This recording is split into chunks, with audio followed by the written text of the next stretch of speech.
The NCAA tournament always brings the discussion about college athletes not being compensated to the forefront, and a new piece of legislation, the Student Athlete Equity Act, calls for the NCAA to at least allow amateur athletes to profit off their name, image, and likeness. I had a chance to talk to the congressman who introduced the bill about why he thinks it is the answer to the problems plaguing college sports.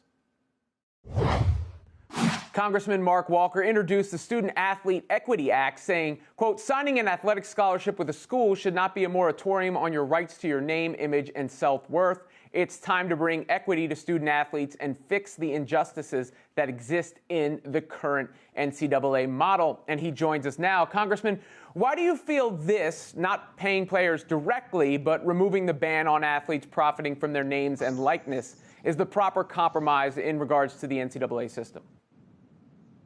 Well, I believe it opens up the free markets, the same free markets that you and I have access to. And it's only the student athlete, even on a college campus, that's restricted this way. Not your education business, even your music scholarships can go out and maybe pick up a gig or play in an orchestra on the weekend to pick up some part-time money.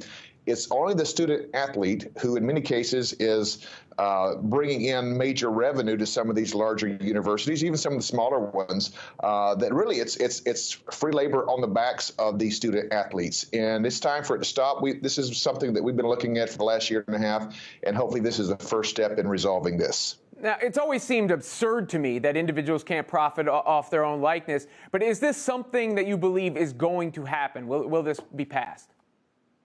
Without a doubt. This is not a showpiece of legislation. I moved to North Carolina in 1991. That was the year I think the freshman five showed up. The next year they played Duke in the national championship.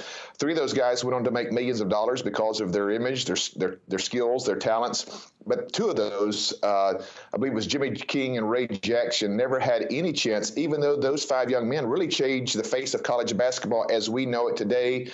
The Black Sox, longer shorts, everybody had a piece of the pie. I believe even their head coach, Steve Fisher, the next year signed a multi-million-dollar contract. So this has been something that's going on way too long. And to be able to have the kind of access that you and I have to our image and likeness, we believe is only fair. You know, it's always going to lead to questions. Here's one. Let's say it goes down and Nike has a deal with Duke, but then Zion wants to wear Adidas or some other shoe. Who wins in that case?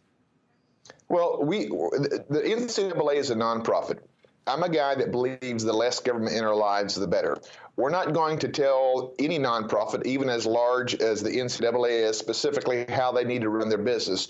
Where we do feel like that we need to step in is when people's rights are being violated. And here's the big point that sometimes we forget. We think about the Zion Williamsons and others, but 99% of these student athletes never have an opportunity or will never get a single dollar from a professional sports contract.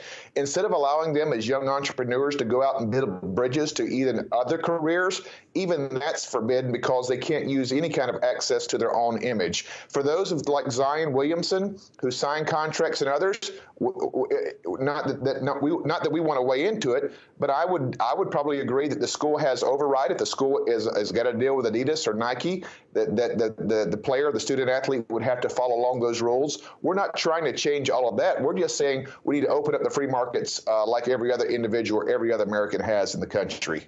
Clearly, you think that the current system is broken and this is the best solution. What are your thoughts on players being paid outright, though?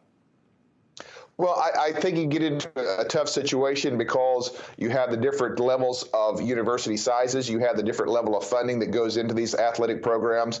I represent Elon University in North Carolina, A&T. I was born in South Alabama, and my family's a big Crimson Tide fan. That's two different parallels as far as what the universities. I think you make it much more complicated.